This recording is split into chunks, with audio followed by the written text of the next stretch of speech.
मैं हूं आबिद हुसैन शेख, आपका खैर मकदम है 4 टीवी न्यूज कर्नाटक एक्सप्रेस में।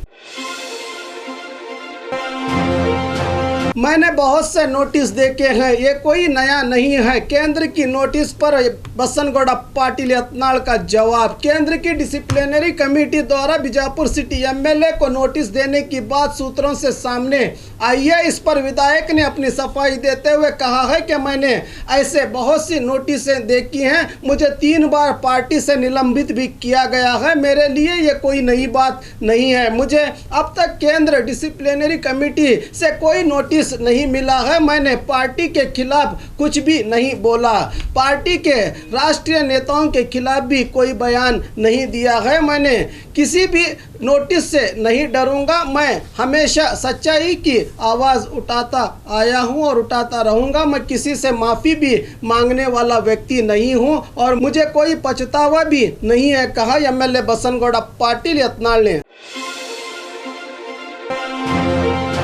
मंत्री सुरेश कुमार ने आधिकारिक पीयू परीक्षा टाइम टेबल की घोषणा। प्राथमिक और माध्यमिक शिक्षा मंत्री एस सुरेश कुमार ने 2020-21 एकेडमिक ईयर पीयूसी परीक्षाओं की आधिकारिक तौर पर अनुसूची के घोषणा की है। पीयू के परीक्षाओं को 24 मई से शुरू होकर 16 जून तक ये परीक्षाएं चलेंगी। इससे पहले भी एग्जाम टाइम टेबल की घोषणा करके 1 हफ्ते की मोहलत देते हुए पोषकों से अपनी राय देने की बात कही गई थी। राज्य के सभी पेरेंट्स के राय व मशवरे के बाद इस एग्ज़ाम टाइम टेबल को फाइनलाइज करते हुए जारी किया गया है, जो कि 24 मई 2021 को हिस्ट्री, 27 को बेसिक मैथ्स, 29 को हिंदी, 31 को इंग्लिश, जो कि 24 मई 2021 को हिस्ट्री, 27 को बेसिक मैथ्स, 29 को हिंदी, 31 को इंग्लिश, 2 जून को पॉलिटिकल साइंस, मैथ्स साइंस, 4 को सोशियोलॉजी, 7 को बिजनेस स्टडीज़ बायोलॉजी, 8 को ऑप्टिकल कन्नड़ा, 10 केमिस्ट्री, 11 को उर्दू, 14 अकाउंटेंसी, 15 ज्योग्राफी, 16 को कन्नड़ परीक्षाएं चलाई जाएंगी। इसके साथ बहुत जल्द एसएसएलसी एग्जाम टाइम टेबल के भी अनाउंसमेंट करने की जानकारी दिया शिक्षा मंत्री सुरेश कुमार ने। बेंगलुरु सीसीबी पुलिस की कार्रवाई, 2 विदेशी ड्रग पेडलर गिरफ्तार। बेंगलुरु सीसीबी पुलिस ने कार्रवाई करते हुए और 2 विदेशी ड्रग्स पेडलर को गिरफ्तार कर लिया है, जो नाइजीरिया मूल निवासी जॉन इगोवाटू और विंसेंट एजुमोफोर नाम से इन आरोपियों की पहचान हुई है। इन 2 लोगों को गिरफ्तार करते हुए कुल 15 लाख कीमत के नशीली टैबलेट्स बरामद हुए हैं। ये 2 विदेशी नागरिक अपने वीज़ा की अवधि खत्म होने के बाद भी यहीं रह रहे थे। इस मामले को राममूर्ति नगर पुलिस थाना में दर्ज करके आगे की कार्रवाई में जुटी है पुलिस। एक और समुदाय ने आरक्षण को लेकर सीएम पर डाला दबाव। कुरुबु वाल्मीकि पंचमसाली के बाद वीर शैव लिंगायत समुदाय के 500 मठाधीशों ने आज बेंगलुरु के कल्याण मंडप में एक सभा को बुलवाकर आगे की रणनीति पर विचार चिंतन किया गया। इस मौके पर वीर शैव लिंगायत के स्वामी जी ने कहा कि लिंगायत के 102 उपजातियां हैं, 37 को केंद्र द्वारा ओबीसी में शामिल किया गया है, बाकी 72 जातियों को ओबीसी आरक्षण देना होगा और हम पंचमसाली आरक्षण में भी भाग लेकर सरकार पर दबाव डालेंगे। पिछले 10 साल से हमारी मांग किसी भी पक्ष के नेताओं ने पूरा नहीं किया है, सिर्फ हमें चुनावी एजेंडे के तौर पर इस्तेमाल करते आई हैं सियासी पार्टियां। अब नहीं चलेगा ये खेल, हमें आरक्षण देना होगा, सीएम को केंद्र पर दबाव डालना होगा। वीर शैव लिंगायत के 72 उपजातियों को ओबीसी घोषित करना ही होगा। हमारी लड़ाई जारी रहेगी, हम पीछे नहीं हटेंगे। इनके साथ अब सीएम येडियुरप्पा को 4 समुदाय के मठाधीशों के जरिए आरक्षण का दबाव डाला जा रहा है। अब देखना है कि सीएम इन मुद्दों को किस तरह सुलझाते हैं या टाल देते हैं।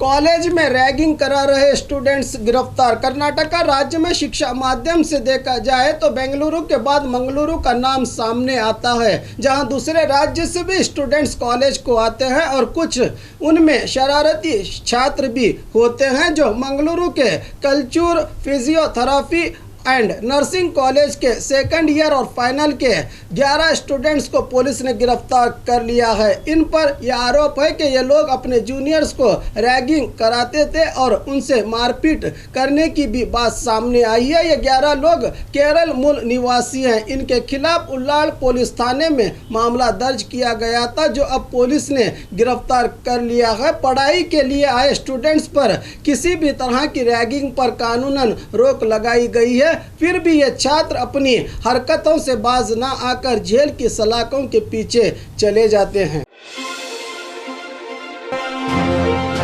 पंचमसाली समाज को वीरशैव लिंगायत समाज का समर्थन।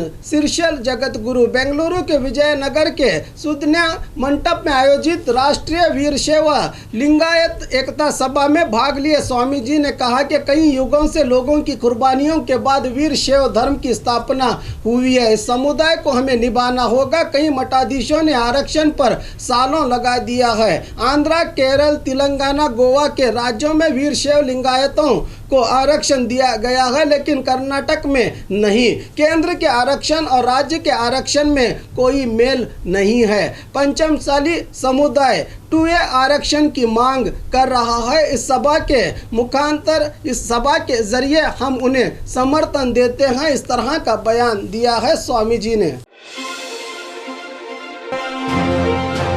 डीसी को हथियार दिखाकर जमीन न देने की चेतावनी। बेलगाम तालुका हलगा मच्छी बाईपास रोड पर स्थित खेती की जमीन को सरकारी अधिनियम के तहत लेकर हाईवे बनाने का आदेश जारी किया गया है। इसके चलते डीसी एमजी हिरेमठ कामगारी का जायजा लेने पहुंचे थे, तभी किसान महिला ने डीसी के सामने जाकर घास काटने वाला कोयता दिखाकर कहा कि हम अपनी जमीन नहीं देंगे। महिला की इस हरकत से कुछ समय तक माहौल गर्म बना रहा। मौके पर स्थित पुलिस ने महिला को शांत करके उसके हाथ से हथियार को छीनकर घर भेज दिया। इस मौके पर किसान मुखंडों ने आरोप लगाया है कि हमारी जमीन पर सरकार के रकम के 11 लाख की कमीशन मांगी जा रही है। इनकी बात पर डीसी ने इन्हें समझा बुझाकर भरोसा दिया कि मैं आपके पैसों को सही सलामत आपके खातों में जमा करूंगा। तब जाकर माहौल शांत हुआ।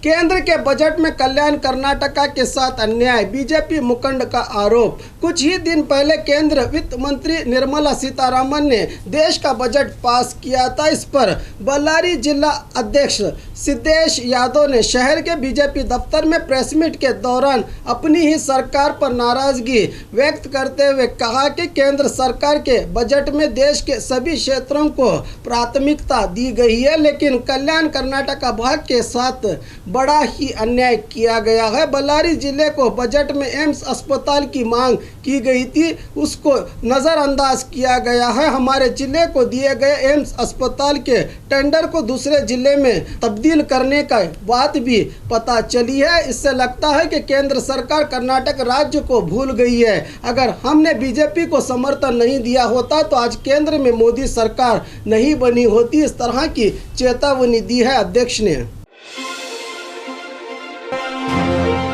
वैलेंटाइन डे मनाने पर मंगलसूत्र पहनाया जाएगा, हिंदू संगठन की चेतावनी। गुलबर्गा शहर के हिंदू जागृति सेना के कार्याध्यक्ष अशोक हरसूर और कार्यकर्ताओं ने चेतावनी दी है कि वैलेंटाइन डे पर सार्वजनिक जगहों पर कोई प्रेमी दिवस मनाता रंगे हाथों पकड़ा गया तो लड़के को लड़की से मंगलसूत्र बंधवाया जाएगा। ये वैलेंटाइन डे हमारे युवकों और संस्कृति को बर्बाद कर रहा है। हम इस डे को मनाने नहीं देंगे। इस तरह की चेतावनी दी है हिंदू संगठन के पदाधिकारी और कार्यकर्ताओं ने।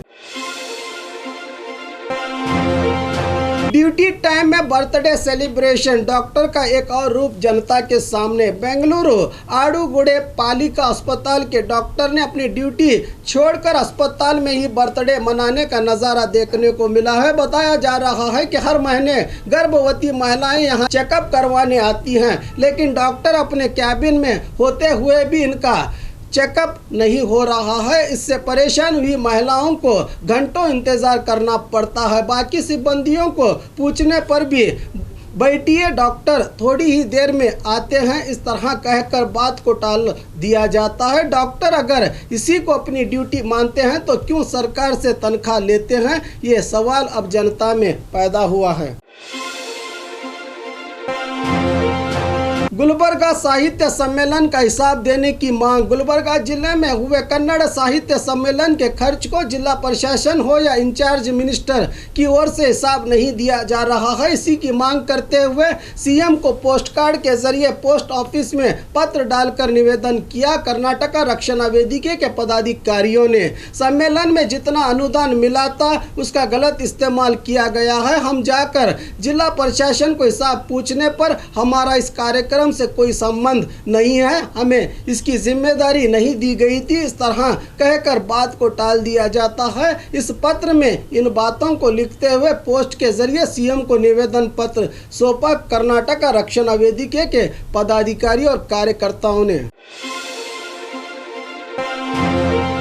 स्वच्छ सर्वेक्षण अभियान 2021 साइकिल जाता बरहत। बेंगलुरु महानगर पालिका द्वारा स्वच्छ सर्वेक्षण अभियान के तहत जनता में जागरूकता फैलाने के लिए बीबीएमपी दफ्तर में विशेष अधिकारी गौरव गुप्ता ने इस साइकिल जाता का चालन किया। यह साइकिल रैली शहर के कैबन पार्क, कंट्री क्लब, विधान सौदा, कॉफी बोर्ड, चिन्ह स्वामी स्टेडियम, माल्या हॉस्पिटल से होते हुए वापस बीबीएमपी दफ्तर पहुंची। ये रैली इस मौके पर बीबीएमपी के अधिकारी गौरव गुप्ता ने कहा कि शहर की जनता को स्वच्छता के प्रति जागरूकता करने के लिए इस कार्यक्रम को आयोजित किया गया है। स्वच्छ सर्वेक्षण अभियान में जनता को भी स्वच्छता के प्रति अपना योगदान देना होगा। इस अभियान में शहर के सभी नागरिक हिस्सा लेकर बेंगलुरु को स्वच्छ नगरी के रूप में कामयाब बनाएं। और खबरों के लिए देखते रहिए 4 टीवी न्यूज़ कर्नाटक एक्सप्रेस।